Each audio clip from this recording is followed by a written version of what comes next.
A bronze furnace, arms outstretched like an embrace, a child placed gently inside.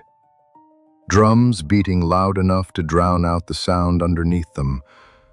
Stop picturing that for a second, because what I just described to you may have never happened the way you imagine it. And yet, 3,000 years later, billionaires, presidents, and military officials still gather every July in a Californian forest, stand beneath a 40-foot stone owl, and burn an effigy in a ceremony they themselves call the cremation of care. Coincidence? Theater? Or is something much older still running underneath the modern world, wearing a different face? This is the story of Moloch, a god who may not have had a single temple, a single priest, or a single myth of his own. And yet his name has outlived empires, religions, and revolutions. We are going to take this name apart, piece by piece.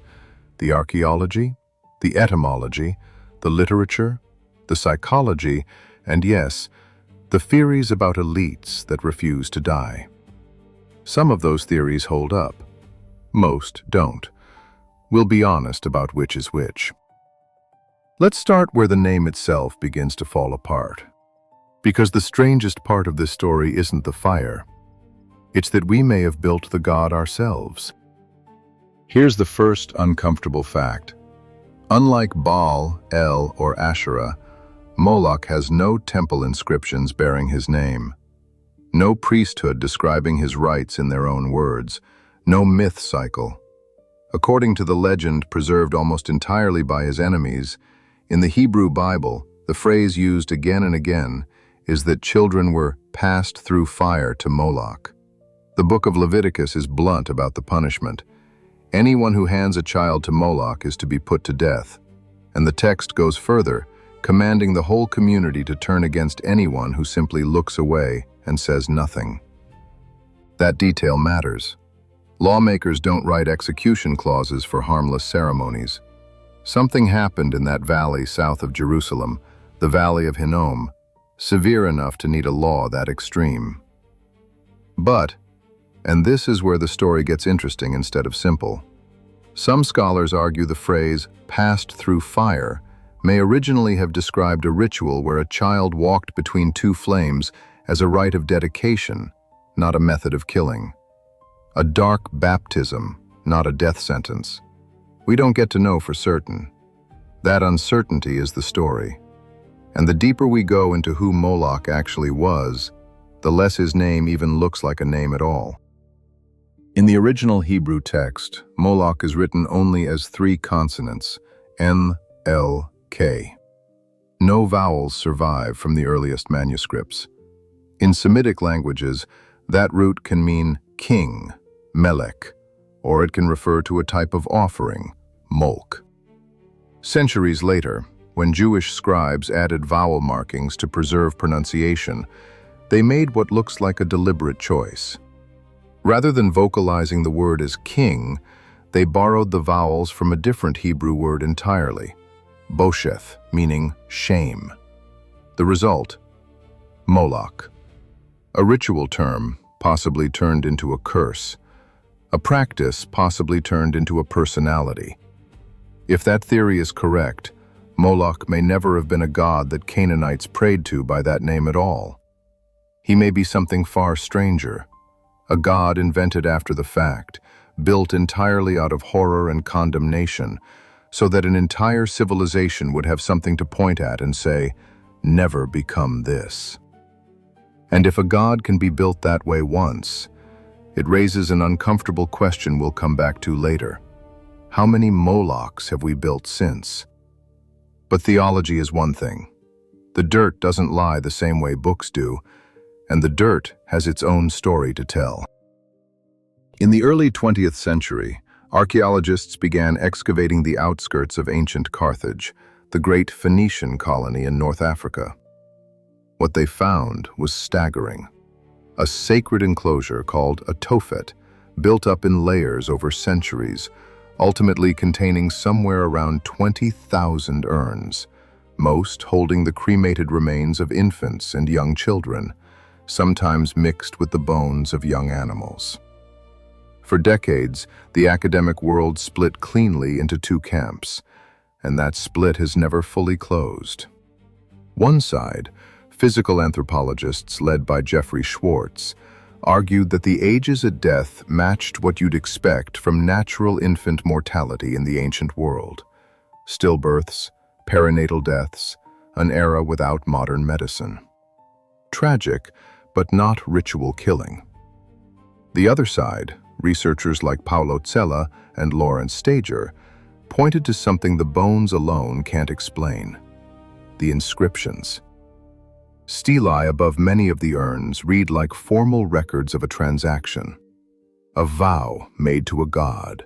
A vow fulfilled. Language that sounds less like grief and more like bureaucracy. As recently as the last 2 years, new excavations at sites like Zeta in Tunisia have reopened the exact same argument and reached no final verdict. This is not settled history. It is, right now, an active academic fight. And in March of 2026, that fight found new fuel in the last place anyone expected it. In March 2026, a team from Tel Aviv University published findings from a site called Tel Azekah, the same valley where, according to the legend, David once faced Goliath. Inside an old water cistern, they found the remains of up to 89 infants and young children, dated to roughly 2,500 years ago. Within days, several outlets ran headlines suggesting this was new proof of Moloch worship inside ancient Israel itself. Here's the part those headlines left out. The actual published research says something far more measured. No cut marks, no burn marks, no trauma, no connection to any ritual structure or high place. The children were deposited over decades, not in a single event, which rules out a single sacrifice, a massacre, or a plague. The researchers' real conclusion is quieter and, honestly, sadder than the headline. Unweaned infants, children who died before they were considered to have reached full social status, may simply not have received individual burials in this period. The cistern was, most likely, an ordinary, repeated solution to an agonizingly common problem in the ancient world: babies who didn't survive infancy. No Moloch, no fire, just grief, repeated for decades in the dark.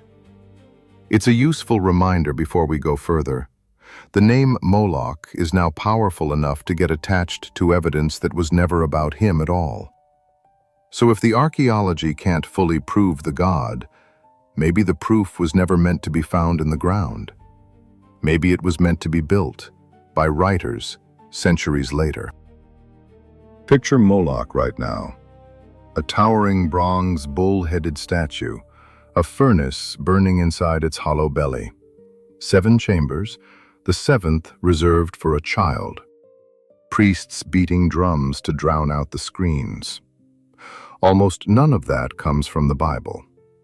The original text gives us a location, a practice, and almost nothing else. That image was assembled later, piece by piece, like a collage. The 7 chambers from later rabbinic commentary, the bronze bull partly borrowed from the brazen bull of the Sicilian tyrant Phalaris, a real torture device used centuries after Moloch was first condemned. And the drowned-out screams, possibly traced to a single verse in Isaiah, never originally describing this ritual at all. By 1862, the French novelist Gustave Flaubert took that accumulated image and turned it into something unforgettable in his novel Salammbô, a 7-story bronze statue, arms angled toward a pit of fire, rendered with a kind of terrible, hypnotic beauty. When most people today picture ancient child sacrifice, according to historians, they are picturing Flaubert's imagination, not the archaeological record. In other words, the most famous version of Moloch was not unearthed. he was written. And once a writer builds a monster powerful enough, other writers can't resist picking him back up and giving him a whole new job. Before we follow the poets and the philosophers, it's worth pausing on something important. For a very large number of people, across centuries and across faiths, Moloch was never a metaphor, a psychological pattern, or a literary device at all. Within Jewish and Christian tradition, once the surrounding nations' gods were rejected, they weren't simply erased. According to that theology, they were reclassified, downgraded, cast out of the category of God and recategorized as something else entirely.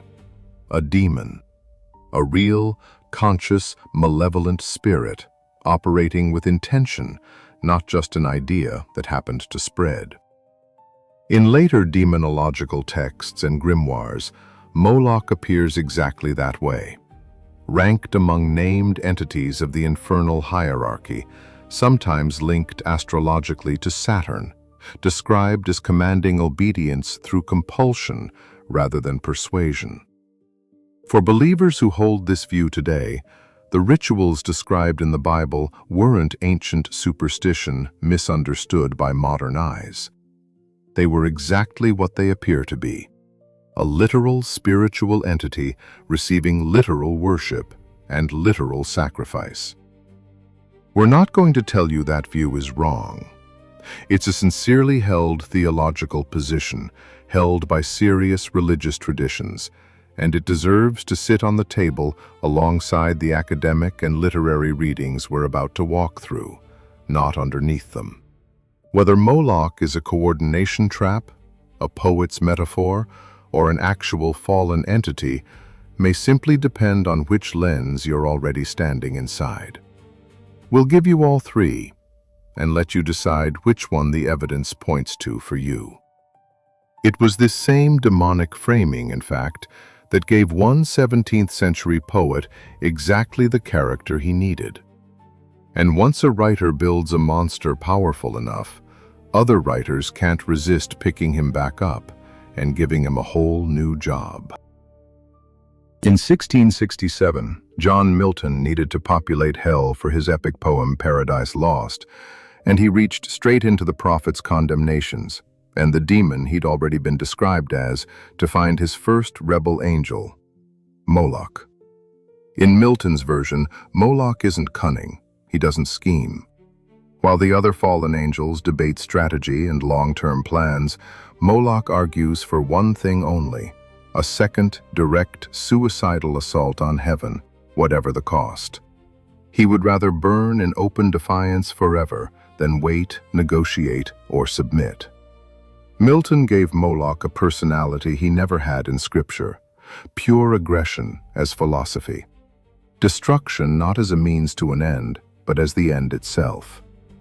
That image stuck for centuries, Moloch as the embodiment of war and sacrifice for their own sake.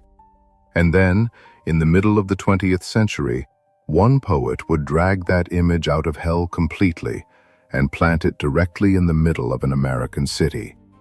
Because in 1955, a young man on peyote looked at a hotel and saw a god. In October 1955, in a small gallery in San Francisco, Allen Ginsberg read the first draft of a poem called Howl.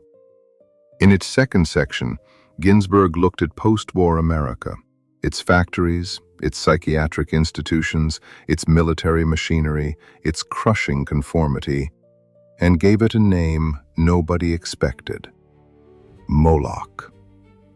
Without quoting his lines directly, the meaning is unmistakable.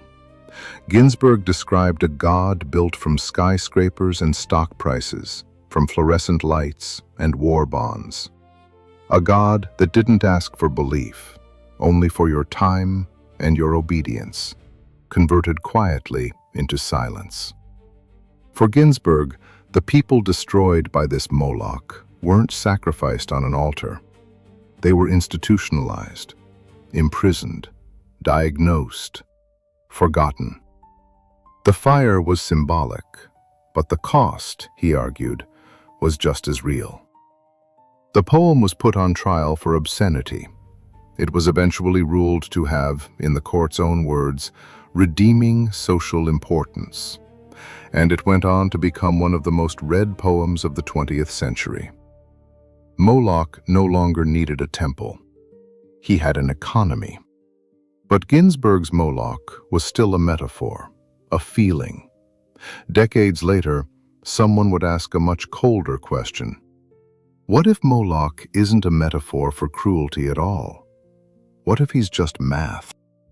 In 2014, a writer named Scott Alexander published an essay called Meditations on Moloch that's since become foundational reading in certain corners of the tech world. And his argument is genuinely unsettling because it removes evil from the equation entirely. Picture an arms race. Neither side wants war, but each one builds more weapons because falling behind feels like suicide. So both end up less safe than before, and nobody is the villain. Scholars call this a coordination trap, and it shows up everywhere. A shared pasture grazed to ruin because each herder's gain is personal while the cost is shared by everyone. A planet that keeps warming because no single nation wants to absorb a cost its rivals won't share either. Here's the part that should actually worry you. Nobody designed this. Nobody is running it. There's no priesthood, no altar, no single hand on the lever. And that may be exactly what makes it harder to kill than any god ever was. You can overthrow a king. You can't overthrow a math problem. That is Moloch's most modern form. Not a statue, not a demon for those who don't believe in one, a system that nobody chose, that nobody can individually opt out of, and that keeps running with or without a single person worshiping it. Which finally brings us back to the question I know a lot of you came here for. The elites, the rituals, the forest, the owl, the fire. Every July, a private retreat called Bohemian Grove takes place in a forest in California. It has, for over a century, drawn an audience that has included sitting presidents, business leaders, and cultural figures. One part of the event, performed in front of a large stone owl statue, is a theatrical ceremony its own attendees nicknamed the cremation of care, a mock burning of an effigy meant to represent stress, anxiety, or worldly worry, so the rest of the retreat can be enjoyed without it. This much is documented and not in dispute. What it actually means is where everyone stops agreeing. According to some commentators and online theorists, ceremonies like this prove that hidden power structures still practice, symbolically or literally, the same logic ancient Moloch worship represented, that something innocent must be destroyed for the powerful to maintain control. It's an old and seductive idea, because a named villain feels more solvable than a faceless system. It's important to be precise here, because precision is the difference between history and slander. There is no verified evidence that this specific ceremony involves anything beyond costumed theater, and no credible documentation tying it to literal human sacrifice. Treating satire as confession is exactly the kind of leap that turns a real historical pattern into an unfalsifiable rumor. And unfalsifiable rumors are usually impossible to ever disprove, which is precisely what makes them spread. What we can say with more confidence is this: throughout history, the powerful have always been drawn to ritual theater that performs the appearance of sacrifice, without anyone involved necessarily believing in Moloch, or any god at all. Power has always borrowed the aesthetics of the sacred to make its decisions feel inevitable rather than chosen. That pattern doesn't require a secret cult. It only requires people in charge wanting their hardest, coldest decisions to feel like fate instead of choice. That distinction, performance versus belief, optics versus conspiracy, is the entire difference between a fascinating historical pattern and a baseless accusation. We're staying on the first side of that line. So if it's not a hidden cult, what is it actually doing to us, right now, today? Nobody carries a child to a literal furnace anymore. But look at what we now quietly, collectively accept as the price of things working. Social media platforms were never designed by anyone to divide society. The incentive was simply engagement, and the content that held attention longest was the content that made people feel something sharp: outrage, fear, contempt. No single person chose that outcome. Every platform, competing for the same finite hours of human attention, arrived at it independently for the exact same reason. Climate policy follows the identical shape. Every government understands the science. Every government also understands that acting alone means absorbing a cost that competitors won't share. Nobody wants the floods or the droughts. Everybody keeps emitting anyway, because the math of competition, not cruelty, demands it. Even the way children are raised in many high-pressure environments echoes the same trap. Not because any parent wants to harm their child, but because falling behind in a hyper-competitive system feels like a worse outcome than the pressure itself. This is the most honest modern reading of Moloch. Not a hidden elite cult lighting fires in the dark, but millions of individually reasonable decisions made by people who mostly mean well, adding up to something nobody actually chose. Which leaves us with one last, uncomfortable question. So what was Moloch, really? A title without a temple. A name possibly built from shame rather than worship. A bronze statue largely invented by writers centuries after the fact. A poet's metaphor for factories and psychiatric wards. An economist's diagram for why rational people destroy shared resources. For millions of believers, a literal demonic entity, not a metaphor at all. And for some, a convenient villain to hang an unprovable accusation on. Maybe the most uncomfortable possibility is the simplest one. Moloch was never really a god that people knelt before. He may have always been a name people reached for whenever they needed to describe a system that consumed something precious, and that nobody, not the priests, not the elites, not us, could fully claim credit for building, and nobody seemed able to simply walk away from. The valley outside Jerusalem is gone. The bronze statue may never have existed. But the question the ancient lawmakers tried to answer with an execution clause is still sitting right in front of us, in a much quieter form. What are we willing to let a system take from us, simply because everyone around us has already agreed it's the price of survival? That's the part of the story that never needed a god to keep running. It only ever needed us.